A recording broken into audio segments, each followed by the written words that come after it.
Good morning friends. So இன்றைக்கி class நம்ம என்ன பார்க்க போகிறோம் அப்படின்னு பார்த்தீங்கன்னா நியூ சப்ஜெக்ட் பார்க்க போகிறோம். அதாவது போன தாட்டி நம்ம ஜுவாலஜியில் பிளட் பார்ட் முடித்தோம் இல்லையா. பிளட்டில் 3 பார்ட் கொடுத்துருக்கேன். யாராவது பார்க்கலனா ப்ளேலிஸ்ட்டில் வந்து தனியாக ஜுவாலஜியில் பிளட்டோடைய பார்ட் 3மே இருக்கும், அதை போய் பாருங்கள். இப்போ வந்து நம்ம பாட்னி பார்க்க போகிறோம், சரிங்களா. அதாவது சைட் பை சைட் நம்ம பாட்னியும் பார்த்துட்டு வந்தால் சீக்கிரமாக பயாலஜி போர்ஷன்ஸ் முடிஞ்சிடும். அதனால தான் நான் வந்து சைட் பை சைடு உங்களுக்கு பாட்னி எடுத்துகிட்ருக்கேன். இன்றைக்கி என்ன பார்க்க போகிறோம் அப்படின்னு பார்த்தீங்கன்னா classification of living organisms.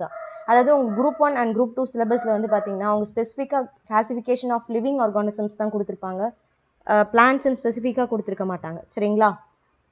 Classification of living organisms அப்படின்னா போத் பிளான்ட்ஸும் வரும், அனிமல்ஸும் வரும், ஓகேங்களா. அனிமல்ஸில் வந்து நீங்கள் வந்து எக்கினோடர்மேட்டா, கார்டேட்டா, அனலிடா அந்த மாதிரிலாம் படிப்பீங்க, சரிங்களா.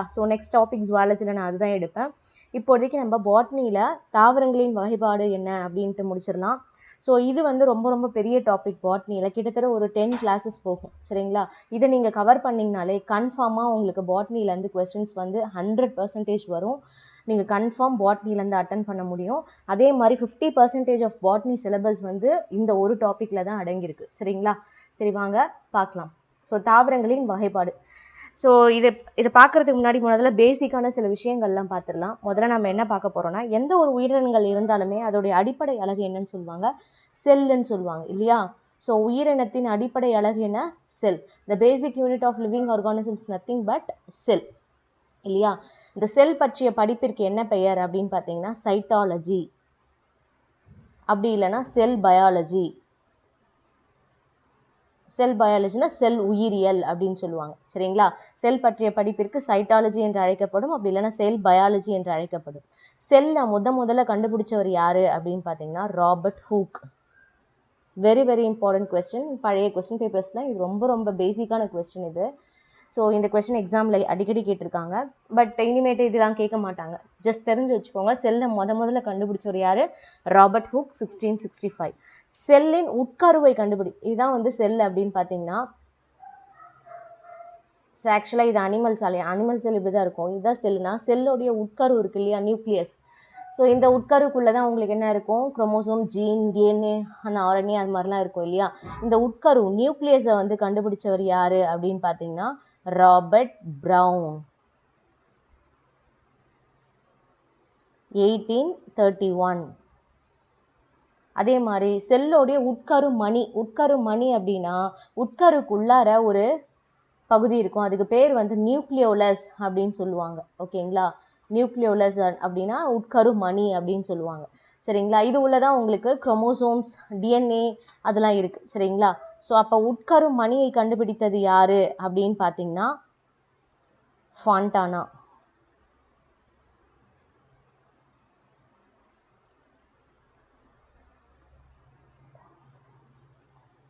ஓகேங்களா. இதுதான் செல்லை பற்றி இருக்கக்கூடிய பேசிக் இன்ஃபர்மேஷன்ஸ். அதே மாதிரி செல் தியரின்னு என்னது, செல் கொள்கை, செல் தியரின்னு சொல்லுவாங்க அல்லது செல் கொள்கைன்னு சொல்லுவாங்க. இந்த செல் தியரி அப்படின்னா என்னென்னா, உலகத்தில் இருக்கக்கூடிய அனைத்து உயிரினங்களுமே செல்லால் ஆனது அப்படின்னு சொல்லக்கூடியது தான் என்னது, செல் தியரி. இந்த செல் தியரியை முதல்ல கண்டுபிடிச்சவர் யார் அப்படின்னு பார்த்தீங்கன்னா ஸ்லைடன் மற்றும் ஸ்வாங். இயரு ரொம்ப இம்பார்ட்டன்ட், 1838. ஸ்டேட்மெண்ட் கொஸ்டினில் கொடுத்து கேட்கலாம், ஸ்லைடன் மற்றும் ஸ்வாங்.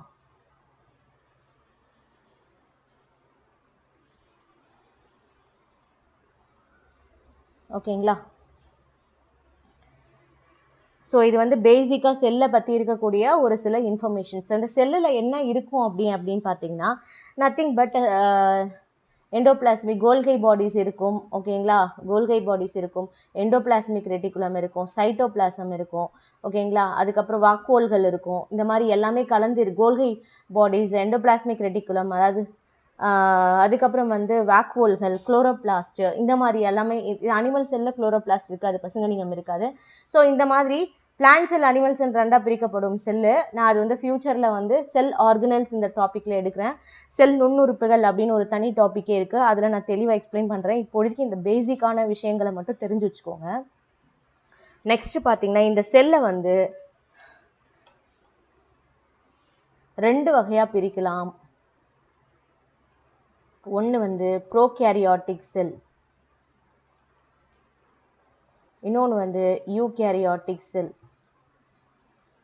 ஓகேங்களா, தமிழ்லேயும் அதே தான் வரும், prokaryotic.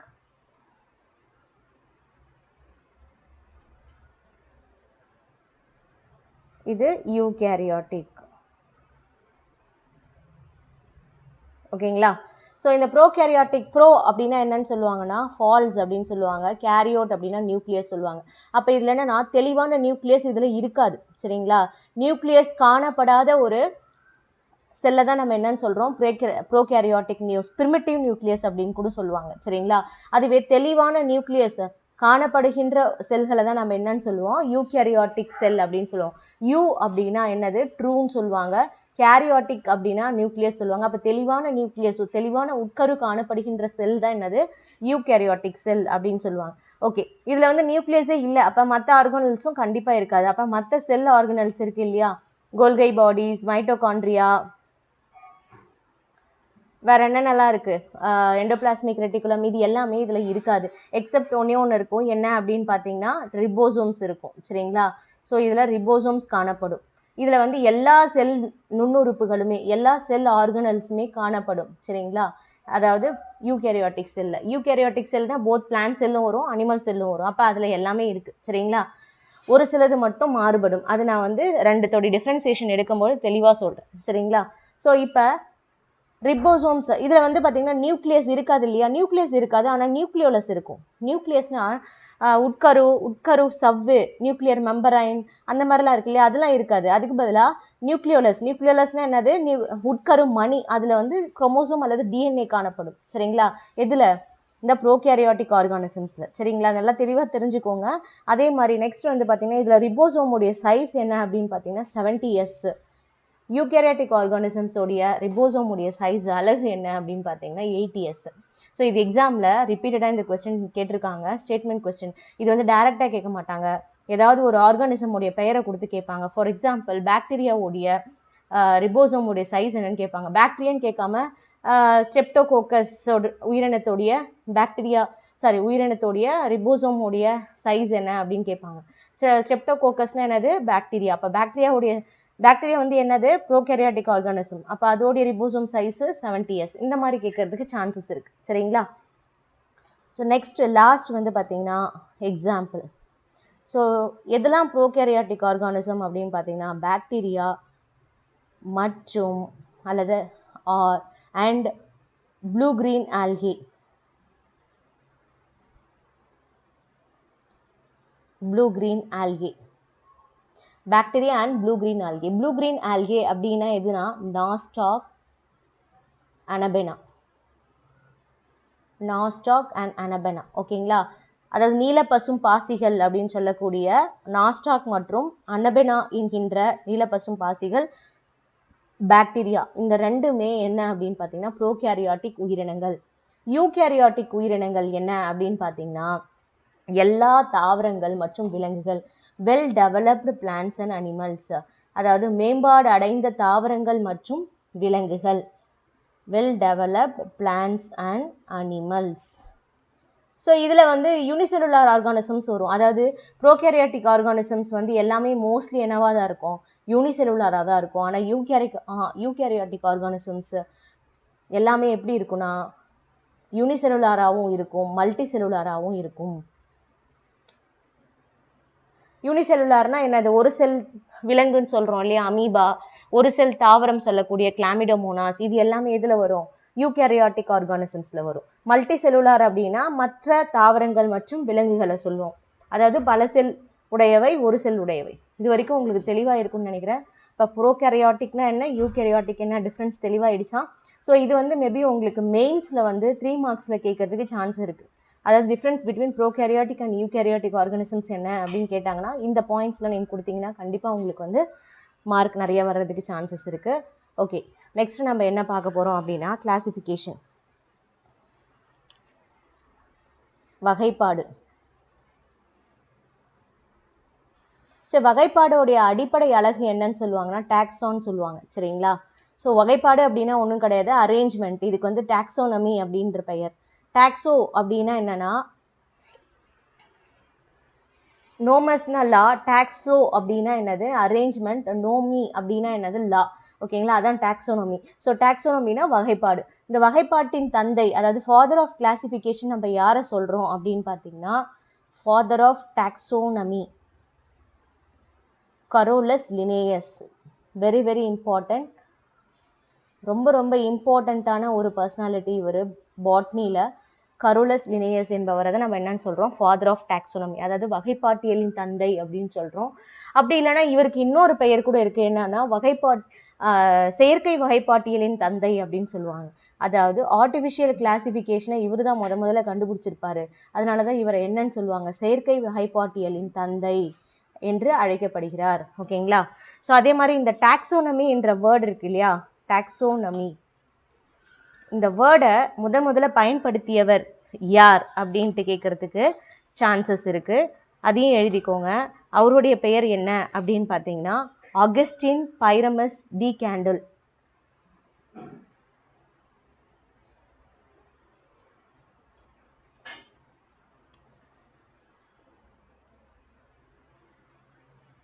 Augustine Pyramus de Candolle, இவர் தான் டாக்ஸோனமி என்ற வார்த்தையை முதல்ல காயின் பண்ணவர் இவர் தான். சரிங்களா.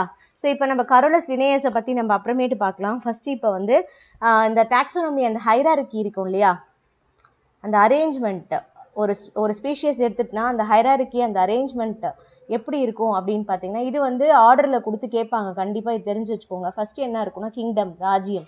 ஓகேங்களா. அடுத்தது டிவிஷன், பிரிவு. அடுத்தது என்னது கிளாஸ், வகுப்பு. அடுத்தது ஆர்டர். ஸோ இது இடம் இல்லை, நான் இங்கே அப்படியே கண்டினியூ பண்ணுறேன்.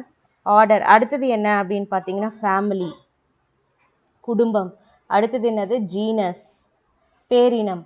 அடுத்தது என்னது ஸ்பீஷியஸ், சிற்றினம். ஓகேங்களா. ஸோ கிங்டம்க்கு அடுத்தது டிவிஷன், பிரிவு வரணும். பிரிவுக்கு அப்புறம் வகுப்பு, கிளாஸ் வரணும். நெக்ஸ்ட் ஆர்டர், துறை வரணும்.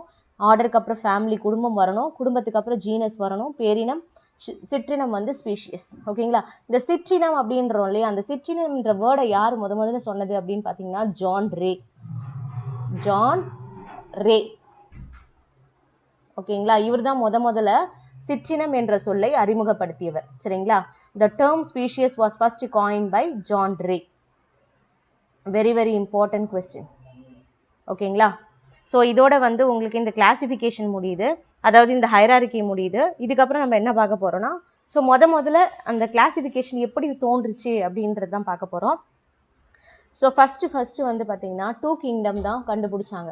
அதாவது ஆர்டிஃபிஷியல் கிளாசிஃபிகேஷன் நான் சொன்னேன் இல்லையா, அந்த ஆர்டிஃபிஷியல் கிளாசிஃபிகேஷன் யார் முதல்ல கண்டுபிடிச்சது, கரோலஸ் லினேயஸ் இல்லையா. ஸோ அவர் தான் இந்த 2 உலக கோட்பாட்டையும் முதல்ல கண்டுபிடிச்சார்.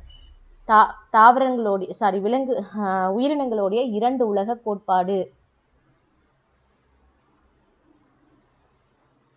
உயிரினங்களுடைய 2 உலக கோட்பாடு, அதாவது எந்த ஒரு உயிரினம் எடுத்தாலுமே 2 உலகத்துக்குள்ளே வந்துடும். ஒன்று வந்து தாவர உலகம் சொல்லுவாங்க, இன்னொன்று வந்து விலங்கு உலகம் சொல்லுவாங்க. சரிங்களா. இங்கிலீஷில் வந்து பிளான்டே, இதுக்கு வந்து அனிமேலியா. ஓகேங்களா. இதிலே அடங்கிடும் சொல்ல. இவர் சொன்னது யார், இந்த 2 உலக கோட்பாடு யார் சொன்னது அப்படின்னு பார்த்தீங்கன்னா அவர் தான் யார், கரோலஸ் லினேயஸ். 1735 சொன்னார். இயரும் படித்து வச்சுக்கோங்க, ரொம்ப இம்பார்ட்டன்ட். ஸோ இவருடைய இந்த தீசிஸ் வந்து ஏற்றுக்கொள்ளப்படவில்லை, சம் டிஸ்அட்வான்டேஜஸ் இருந்துச்சு. அதனால தான் இதுக்கப்புறம் வந்து ஒன்றா கண்டுபிடிச்சிருப்பாங்க. அடுத்தது 3 உலக கோட்பாடு, ஜஸ்ட் யாருன்னு மட்டும் தெரிஞ்சு வச்சுக்கோங்க, ரொம்ப இம்பார்ட்டன்ட் கிடையாது. ஸோ என்னென்ன யார் கண்டுபிடிச்சது, என்ன இயர், அதை மட்டும் கண்டுபிடிச்சிக்கோங்க. 2 உலக கோட்பாடு யார் கண்டுபிடிச்சது அப்படின்னு பார்த்தீங்கன்னா எர்னஸ்ட் ஹெக்கல். எர்னஸ்ட் ஹெக்கல் 1866 கண்டுபிடிச்சாரு. அது என்ன அப்படின்னு பார்த்தீங்கன்னா, ஒன்று வந்து தாவர உலகம், ரெண்டாவது ஃபஸ்ட்டு வந்து என்ன வரும்னா புரோட்டிஸ்டா வரும், புரோட்டிஸ்டா உலகம். ரெண்டாவது தாவர உலகம், மூணாவது விலங்கு உலகம். புரோட்டிஸ்டா அப்படின்னா தமிழ்லேயும் புரோட்டிஸ்டா தான் சொல்லுவாங்க. ஸோ புரோட்டிஸ்டானா நான் என்னன்னு சொல்கிறேன், தாவர உலகம் பிளான்டாலியா, பிளான்டே. ஓகேங்களா. அனிமேலியா. இது வந்து பார்த்திங்கன்னா 2 உலக கோட்பாடு, 3 உலக கோட்பாடு. நெக்ஸ்ட் நம்ம பார்க்க போகிறது 4 உலக கோட்பாடு. ஸோ இந்த 4 உலக கோட்பாடு யார் கண்டுபிடிச்சது அப்படின்னு பார்த்தீங்கன்னா 4 கிங்டம்ஸ் அப்படின்னு சொல்லுவாங்க. 4 கிங்டம். இந்த 4 உலக கோட்பாட்டை கண்டுபிடித்தவர் கோப்லாண்ட்.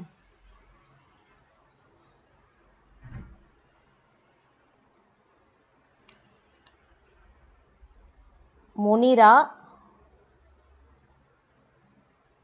புரோட்டிஸ்டா, பிளான்டே, 4வது வந்து அனிமாலியா. ஓகேங்களா? ஸோ இந்த மொனிரா வந்து தமிழில் மொனிரா தான் சொல்லுவாங்க. இந்த புரோட்டிஸ்டா அப்படின்றதுக்கும் தமிழில் வந்து புரோட்டிஸ்டா தான். பிளான்டே வந்து தாவர உலகம், அனிமாலியா வந்து விலங்கு உலகம். சரிங்களா? இது 4 உலக கோட்பாடு. நெக்ஸ்ட் லாஸ்ட்டாக ஒன்று கண்டுபிடிச்சிருக்காங்க, அதுதான் 5 கிங்டம், 5 உலக கோட்பாடு. Very very important. நிறைய தடவை எக்ஸாமில் ரிப்பீட்டடாக கேட்டிருக்காங்க. சரிங்களா? லாஸ்ட்டாக வந்து எந்த தொகுதி வந்து ஆட் ஆகும், இது வந்து மாடர்ன் கிளாசிஃபிகேஷன் சொல்லுவாங்க, அதாவது தற்கால அல்லது தன்மைக்கால வகைப்பாடு அப்படின்னு சொல்லுவாங்க, அல்லது தற்கால வகைப்பாடுன்னு சொல்லுவாங்க.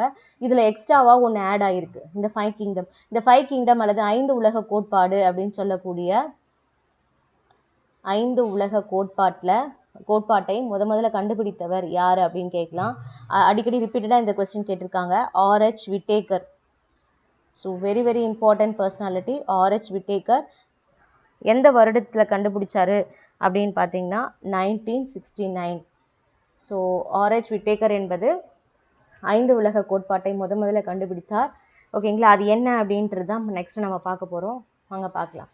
ஸோ ஃபஸ்ட்டு லிவிங் ஆர்கானிசம், அதாவது உயிரினங்கள். தமிழில் வந்து உயிரினங்கள், லிவிங் ஆர்கானிசம்ஸ் அல்லது உயிரினங்களை எப்படி பிரித்தாங்க அப்படின்னு பார்த்தீங்கன்னா ஆர்ஹெச் விட்டேக்கர் என்பவர் ஃபஸ்ட்டு வந்து பார்த்திங்கன்னா மொனிரா, 2வது புரோட்டிஸ்டா, 3வது பூஞ்சை ஃபங்கை, 4வது பிளான்டே, 5வது அனிமாலியா. ஓகேங்களா? ஸோ இவர் இந்த 5 உலக கோட்பாடு யார் கண்டுபிடிச்சது? R H Whittaker, 1969. ஓகேங்களா? ஸோ இப்போ முதல்ல இந்த மொனிரா அப்படின்னா என்னன்னு தெரிஞ்சுக்கோங்க, புரோட்டிஸ்டானா என்னன்னு தெரிஞ்சுக்கோங்க, ஃபங்கை, பிளான்டே, அனிமாலியா இதெல்லாம் என்னன்னு தெரிஞ்சுக்கோங்க. இந்த மொனிரா அப்படின்னா எல்லா ப்ரோகேரியாட்டிக் உயிரினங்கள் எல்லாமே என்ன வரும்? மொனிரா வகையை சார்ந்தது. தமிழ்லேயும் மொனிரா தான், அப்படியே எழுதிக்கோங்க. எல்லா ப்ரோகேரியாட்டிக்னா என்னது? அதாவது நியூக்ளியஸ் காணப்படாத உயிரினங்கள் அனைத்துமே இதில் வரும், ப்ரோகேரியாட்டிக் உயிரினங்கள் வரும். இந்த ப்ரோகேரியாட்டிக் உயிரினங்கள் எல்லாமே எதை சார்ந்தது? மொனிரா வகையை சார்ந்தது. அப்போ மொனிராவுக்கு எடுத்துக்காட்டு என்ன சொல்லலாம்? பாக்டீரியா, நீலப்பசும் பாசிகள், அதாவது ப்ளூ கிரீன் ஆல்கே. பாக்டீரியா மற்றும் நீலப்பசும் பாசிகள், blue green algae. Next Protista அப்படின்னா என்னன்னா, இது வந்து யூகேரியாட்டிக் உயிரினங்கள் சொல்லலாம், அது மல்டி செல்லுலார் சொல்லலாம். சரிங்களா? இதில் வந்து என்ன ஸ்பெசிஃபிக்காக இருக்கும் அப்படின்னு பார்த்தீங்கன்னா ஒரு செல் விலங்கு, ஒரு செல் தாவரம் அப்படின்னு சொல்லுவாங்க. அதாவது இது 2 வகையாக பிரிக்கலாம். ஒன்று பிளான்ட் புரோட்டிஸ்டா. பிளான்ட் புரோட்டிஸ்டா அப்படின்னா தாவர புரோட்டிஸ்டா சொல்லுவாங்க. இதுக்கு எக்ஸாம்பிள் வந்து கிளாமிடோமோனாஸ். ஓகேங்களா? அடுத்தது அனிமல் புரோட்டிஸ்டா. ஸோ அனிமல் புரோட்டிஸ்டாக்கு 2 எக்ஸாம்பிள் இருக்குது. ஒன்று வந்து ஒன்று வந்து அமீபா, இன்னொன்று வந்து பாரமாசியம். ஓகேங்களா? அதாவது பிளான்ட்லேயும் வராது, தாவரத்துலேயும் வராது, ரெண்டுமே கலந்த மாதிரி வரும். அதுதான் வந்து என்னது? யூக்ளினா அப்படின்னு சொல்லுவாங்க. ஓகேங்களா? இது எல்லாமே எதில் வரும்? புரோட்டிஸ்டா தொகுதியில் வரும். சரிங்களா? தெளிவாயிடுச்சா உங்களுக்கு? அப்போ மொனிரானா வந்து எல்லா ப்ரோகேரியாட்டிக் உயிரினங்களுமே எதில் வரும்? மொனிரா வகையை சார்ந்தது. புரோட்டிஸ்டா வந்து என்பது தெளிவான உட்கரு கொண்ட ஒரு செல் உயிரிகளை தான் நம்ம என்னன்னு சொல்லுவோம்? புரோட்டிஸ்டா.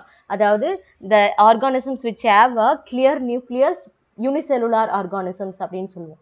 ஒரு செல்லாலான யூகேரியாட்டிக் உயிரினங்களை தான் நம்ம என்னன்னு சொல்லுவோம்? புரோட்டிஸ்டான்னு சொல்லுவோம். நெக்ஸ்ட் பூஞ்சை வந்து பார்த்திங்கன்னா அது யூனிசெல்லுலாராகவும் இருக்கலாம், மல்டி செல்லுலாராகவும் இருக்கலாம். என்னன்னா இது வந்து ஒரு ஸ்பெசிஃபிக்காக லாஸ்ட்டாக கண்டுபிடிக்கப்பட்ட ஒரு உயிரம். இதில் இட் லேக்ஸ் குளோரோபிளாஸ்ட். இதில் செல்வால் இருக்கும். சரிங்களா? அதாவது செல் சுவர் இருக்கும், ஆனால் இதில் எது இருக்காது? குளோரோபிளாஸ்ட் இருக்காது, அதாவது பசுங்கனிகம் இருக்காது. ஓகேங்களா. பசுங்கணிகம் அல்லது பச்சையம் என்று சொல்லக்கூடிய குளோரோஃபால் இருக்காது. ஓகேங்களா. அதுதான் வந்து பூஞ்சை உலகம் அப்படின்னு சொல்லுவோம். இதுக்கு எக்ஸாம்பிள் வந்து ஈஸ்ட்டு, மஷ்ரூம், ஓகேங்களா, அகாரிக்கஸ் சொல்லுவாங்க. இன்னும் நிறைய நம்ம சொல்லலாம். பூஞ்சையில் சொல்ல போனால் நிறைய பெனிசிலியம் அந்த மாதிரி சொல்லிகிட்டே போகலாம். இப்போதைக்கு எக்ஸாம்பிள் இதை மட்டும் நீங்கள் எழுதிக்கோங்க. சரிங்களா. Next Plantae. பிளான்டே அப்படின்னா என்னது? கிளாசிஃபிகேஷன் ஆஃப் பிளான்ட்ஸ், தாவர உலகம் சொல்லுவாங்க. இந்த தாவர உலகம் தான் நம்ம இப்போ பார்க்க போகிறோம். இந்த தாவர உலகத்தை வந்து 2 வகையாக பிரிப்பாங்க. ஒன்று பூவா தாவரம், இன்னும் பூக்கு தாவரம். சரிங்களா. கிரிப்டோகேம்ஸ், ஃபெனரோகேம்ஸ்ன்னு சொல்லுவாங்க. இதுதான் நம்ம இப்போ நெக்ஸ்ட் டாபிக் பார்க்க போகிறோம். இப்போதைக்கு நம்ம இன்ட்ரோடக்ஷன் மட்டும்தான் பார்க்குறோம். அதாவது ஆல்கானா என்னது? பாசிகள் முதல் ஆலமரம் வரையில் உள்ள எல்லா தாவரங்களும் எதில் வரும்? இந்த தாவர உலகத்தில் வரும். ஓகேங்களா. எல்லா உயிரினங்களுமே இந்த தாவர உலகத்தில் வரும். கிட்டத்தட்ட 4 லட்சம் வகை மரங்கள் வந்து காணப்படுகிறது. உங்கள் புக்ஸில் வந்து இது ஸ்பெசிஃபிக்காக கொடுத்துருப்பாங்க. ஸ்டேட்மெண்ட் கொஸ்டினில் கேட்கறதுக்கு சான்ஸ் இருக்குது. ஸோ எவ்வளோ ஸ்பீஷியஸ் இருக்குது பிளான்ட்டில்? 4 லட்சம் வகை மரங்கள் காணப்படுகிறது. அதில் கிட்டத்தட்ட 2,80,000 மரங்கள் வந்து பூக்கும் தாவரங்கள் அப்படின்னு சொல்லியிருக்காங்க. அதாவது ஃபெனரோகிராம்ஸ் அப்படின்னு சொல்லியிருக்காங்க. சரிங்களா. ஸோ இது நம்ம பிளான்ட்ஸ் பார்க்கும்போது ரொம்ப தெளிவாக பார்ப்போம். அடுத்தது வந்து அனிமேலியா. ஸோ இது வந்து நம்ம ஜுவாலஜியில் பார்ப்போம் இந்த டாபிக். அனிமேலியா வந்து முதுகெலும்பு உள்ளவை, முதுகெலும்பு அற்றவை அப்படின்ட்டு நம்ம 2 வகையாக பிரிக்கலாம். ஓகேங்களா. எல்லா விலங்குகளும் எதில் வரும்? அனிமேலியாவில் வரும். விலங்கு உலகம் அப்படின்ட்டு ஜுவாலஜியில் பார்ப்போம். கிளாசிஃபிகேஷன் ஆஃப் அனிமல்ஸ் அதில் பார்ப்போம். இதில் வந்து எல்லாமே வந்துடும். மீன்கள், ஊர்வனம், மனிதன் எல்லாமே வந்துடும். ஓகேங்களா. பூச்சிகள் எல்லாமே இந்த அனிமேலியாவில் வந்துடும். ஸோ இதுதான் வந்து 5 உலக கோட்பாடு. ஓகேங்களா. இது வரைக்கும் தெளிவாக இருப்பீங்கன்னு நினைக்கிறேன். ஸோ நெக்ஸ்ட் நம்ம என்ன பார்க்க போகிறோம்னா, ஒரு சில கிளாசிஃபிகேஷன் பார்க்க போகிறோம். அதாவது வகைப்பாடுலே ஒரு 4 வகையான வகைப்பாடு இருக்குது. ஃபஸ்ட்டு தான் நான் ஆல்ரெடி சொல்லியிருப்பேன், ஆர்டிஃபிஷியல் கிளாசிஃபிகேஷன். அதாவது செயற்கை வகைப்பாடுன்னு சொல்லுவாங்க. ஆர்டிஃபிஷியல் கிளாசிஃபிகேஷன் அல்லது செயற்கை வகைப்பாடு. இது யார் கண்டுபிடிச்சது? நான் ஃபஸ்ட்டே சொல்லிட்டேன் இல்லையா. Carolus Linnaeus. கரோலஸ் லினேயஸ் என்பவர் தான் இதை வந்து கண்டுபிடிச்சாரு. ஸோ இவர் தான் வந்து வகைப்பாட்டியலின் தந்தை சொல்கிறோம், இல்லை செயற்கை வகைப்பாட்டியலின் தந்தை சொல்லும். ஓகேங்களா. இவர் எழுதின 2 புத்தகம் தான் என்னது? Species plantarum. தமிழ்லையும் அதே தான் வரும். 2வது வந்து systema naturae. Very very important book. Systema naturae. இந்த ஸ்பீஷியஸ் பிளான்டாரம் 1753 இவர் வந்து எழுதினார். சிஸ்டமா நேச்சுரே அப்படின்றது 1758 எழுதினார். இன்னொரு முக்கியமான விஷயம் என்ன அப்படின்னா, 2 வகை பேர், அதாவது பயோனாமியல் நோமன் கிளாச்சர் என்று அழைக்கக்கூடிய இரு பெயரிடும் முறை. பயோனாமியல் நோமன் கிளாச்சர், இரு பெயரிடும் முறை அல்லது இரு பெயரிடும் முறை அல்லது பயோனமியல் நோமன் கிளாச்சர் அப்படின்றத முதல்ல கண்டுபிடிச்சவர் யாரு? இந்த கரோலஸ் லினேயஸ் மட்டும்தான். இது ஸ்ட்ரெயிட்டாகவே கேட்பாங்க. இரு பெயரிடும் முறையை முதல்ல கண்டுபிடிச்சவர் யாரு அப்படின்னு கேட்பாங்க. யாரு? Carolus Linnaeus. இது எந்த மொழியில் வந்து சொல்லியிருப்பாங்க அப்படின்னா லத்தீன் மொழி, லாட்டின். அது மட்டும் நல்லா ஞாபகம் வச்சுக்கோங்க. ஃபார் எக்ஸாம்பிள் இப்போ வந்து மனிதன் எடுத்துக்கிட்டிங்கன்னா, மனிதனுடைய சயின்டிஃபிக் நேம், அறிவியல் பெயர் என்ன? ஹோமோ சாப்பியான்ஸ் இல்லையா. ஸோ இதில் இந்த முதல் பெயர் இருக்கு இல்லையா, இது வந்து பேரின பெயர் சொல்லுவாங்க, ஜீனஸ் நேம். ஓகேங்களா. இந்த 2வது பெயர் இருக்கு இல்லையா, இது வந்து சிற்றின பெயர். இது வந்து ஸ்பீஷியஸ் நேம் அப்படின்னு சொல்லுவாங்க, சிற்றின பெயர். ஓகேங்களா. அதாவது நிறைய சிற்றினங்கள் ஸ்பீஷியஸ் இருக்குல்ல, அதெல்லாம் அந்த பெயர் மாறுபடும். இப்போ ஹோமோ சாப்பியான்ஸ் வந்து வளர்ச்சி மேம்பாடு அடைந்த மனிதன். அதுக்கு முன்னாடி உள்ள மனிதன் என்னன்னு சொல்லுவோம்? ஹோமோ எரெக்டஸ் சொல்லுவோம் இல்லையா. ஸோ அதுதான் இதில் டிஃப்ரென்ஸ். இப்போ நிறைய ஸ்பீஷியஸ் ஒரே உயிரினத்தில் இருந்துச்சுன்னா அந்த ஸ்பீஷியஸ் பெயர் மட்டும் மாறுபடும், ஜீனஸ் பெயர் மாறாது. ஓகேங்களா. ஸோ இது மட்டும் தெரிஞ்சு வச்சுக்கோங்க. இது எல்லாமே எப்படி இருக்கும்? லத்தீன் பெயர், லாட்டின் நேம். ஓகேங்களா. ஸோ இவ்வளோ தான் கரோலஸ் லினேயஸ். நெக்ஸ்ட் நம்ம பார்க்க போகிறது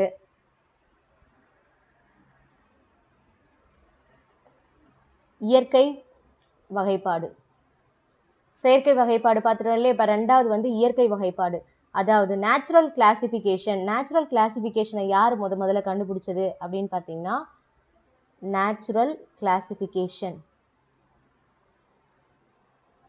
ஸோ இதுவும் எக்ஸாமில் ரிப்பீட்டடான கேட்கக்கூடிய ஒரு கொஸ்டின் தான். Natural classification of plants was first discovered by Bentham and Hooker. ஓகேங்களா.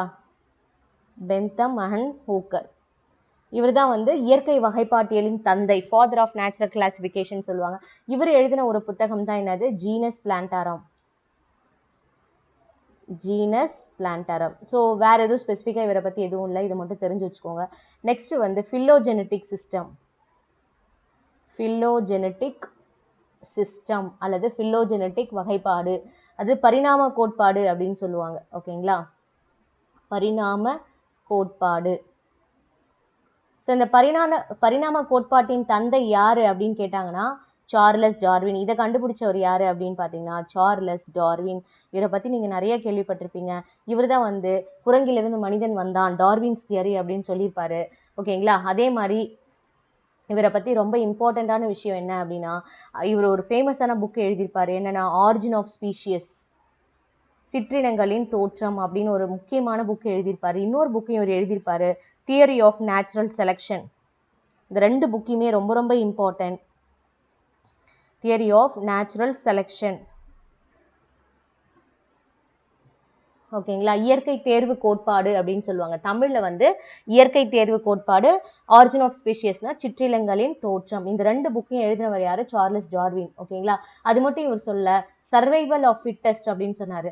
அதாவது சர்வைவல் ஆஃப் ஃபிட்டஸ்ட் அப்படின்னா என்னது, ஒரு உயிரினம் வாழறது கண்டிப்பாக இன்னொரு உயிரினம் அழிஞ்சே ஆகணும். அதோட உணவே என்னது, இன்னொரு உயிரினம் தான். இதுதான் வந்து ஒன்று வாழறதுக்காக இன்னொன்று வந்து அழிப்பதை தான் என்ன சொல்லுவாங்க, சர்வைவல் ஆஃப் ஃபிட்டஸ்ட் அப்படின்னு சொல்லுவாங்க. சரிங்களா, இது எல்லாமே யாரோடைய புக்ஸு, சார்லஸ் டார்வினோடைய books. Last modern classification. Modern classification. So இந்த மாடர்ன் கிளாசிஃபிகேஷன் அல்லது தற்கால கோட்பாடு, லாஸ்ட்டு நம்ம என்ன படித்தோம், தற்கால கோட்பாடு அல்லது தன்மை கால கோட்பாடு அப்படின்னு சொல்லுவாங்க. லாஸ்ட்டாக வந்து எது கண்டுபிடிச்சிருக்காங்க, ஐந்துலக கோட்பாடு. ஐந்துலக கோட்பாடை கண்டுபிடிச்சவர் யார், ஆர்ஹெச் விட்டேக்கர். ஸோ அவருடைய இந்த கோட்பாட்டை தான் நம்ம என்னன்னு சொல்கிறோம், மாடர்ன் கிளாசிஃபிகேஷன் அப்படின்னு சொல்கிறோம். சரிங்களா, இதோட வந்து இந்த கிளாசிஃபிகேஷன்ஸ் முடிஞ்சிருச்சு. சரிங்களா, ஸோ இது வந்து உங்களுக்கு ரொம்ப தெளிவாக இருக்கும்னு நினைக்கிறேன். ஸோ இப்போ நெக்ஸ்ட்டு நம்ம என்ன பார்க்க போகிறோம் அப்படின்னு பார்த்தீங்கன்னா, ஒரு சில புக்ஸு, முக்கியமான புக்ஸ் எல்லாம் இருக்குது. அந்த புக்ஸு பேர் மட்டும் நம்ம பார்க்க போகிறோம். வாங்க பார்க்கலாம். இதில் இன்னொரு பாயிண்ட் நான் சொல்ல மறந்துட்டேன். என்ன அப்படின்னு பார்த்தீங்கன்னா, இந்த ஆர்டிஃபிஷியல் கிளாசிஃபிகேஷன் பார்க்குறோம்ல, பைனமியல் நோமன் கிளாச்சர் நம்ம பார்த்தோம்ல, இருபெயரிடும் முறை. இந்த இருபெயரிடும் முறை வந்து எப்படி வைக்கிறாங்க அப்படின்னா, அனைத்து நாடுகளின் தாவர பெயரிடுதல் பற்றிய ஒரு விதிமுறைகள் வந்து எதில் கொடுத்துருக்காங்க அப்படின்னு பார்த்தீங்கன்னா, ICBN அப்படின்ற ஒரு இன்டர்நேஷ்னல் ஆர்கனைசேஷன் தான். இவங்க தான் வந்து அந்த பெயரை வந்து வைக்கிறாங்க. அந்த ICBN என்னென்னா international code of botanical nomenclature அப்படின்னு சொல்லுவாங்க. International code of botanical nomenclature. ஓகேங்களா, இவங்க தான் வந்து இந்த இருபெயரிடும் முறையை வந்து ஃபாலோ பண்ணுறது இந்த சர்வதேச அமைப்பு தான். சரிங்களா, ஸோ இது வரைக்கும் தெளிவாக உங்களுக்கு புரிஞ்சிருக்கும்னு நினைக்கிறேன். ஸோ நெக்ஸ்ட்டு வந்து ஒரு சில புக்ஸ், இம்பார்ட்டண்ட் புக்ஸ் இருக்குது. அந்த புக்ஸ் தான் நம்ம பார்க்க போகிறோம். சரிங்களா, அதாவது பாட்னி ரிலேட்டட் இருக்கக்கூடிய இம்பார்ட்டண்ட் புக்ஸ். உங்கள் 12th புக்கில் உங்களுக்கு வந்து ஸ்டார்டிங் கிளாசிஃபிகேஷன் ஆஃப் பிளான்ட்ஸ்ன்னு கொடுத்துட்டு இந்த சில புக்ஸ் எல்லாம் கொடுத்துருப்பாங்க. அதுதான் நம்ம பார்க்க போகிறோம். என்ன அப்படின்னா, ஃபஸ்ட்டு வந்து ஹிஸ்டோரியா பிளான்டாரம். ஸோ இது எழுதினவர் வந்து தியோஃப்ராஸ்டஸ். ஸோ தியோஃப்ராஸ்டஸ் சொன்னால இவர் தான் வந்து தாவரவியலின் தந்தைன்னு சொல்லுவாங்க, ஃபாதர் ஆஃப் பாட்னி சொல்லுவாங்க. ஜஸ்ட் எழுதி வச்சுக்கோங்க. நெக்ஸ்ட் ஜெனிரா பிளான்டாரம் தெரியும். ஜெனிரா பிளான்டம் யார் எழுதினது, Bentham and Hooker. Next species plantarum and சிஸ்டமா natural, இது ரெண்டும் வந்து கருலஸ் லினேயஸ் எழுதியிருப்பாரு. அது நீங்கள் நோட் பண்ணிக்கோங்க. அதாவது ஸ்பீஷியஸ் பிளான்டாரம் அண்ட் சிஸ்டமா நேச்சுரல், இது ரெண்டும் யார் எழுதியிருப்பாங்க, கரோலஸ் லினேயஸ், தாவரவியல் தந்தை. அடுத்தது origin of species, theory of natural selection.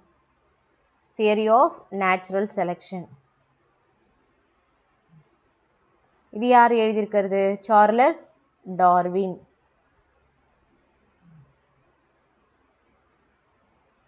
ஓகேங்களா, அடுத்தது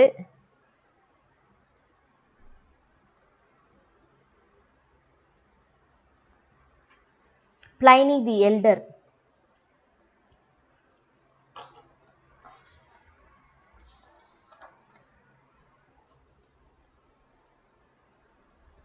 Historia Naturalis.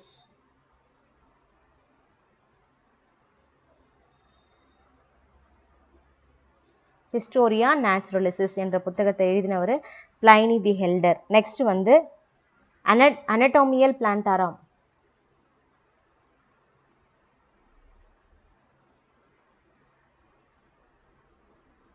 Marcello Malpighi. Marcello Malpighi. So இவர் எழுதின புத்தகம் தான் இந்த அனட்டோமியல் பிளான்டாரம். சரிங்களா? ஸோ இதெல்லாம் வந்து ரொம்ப ரொம்ப ஃபேமஸான புக்ஸு.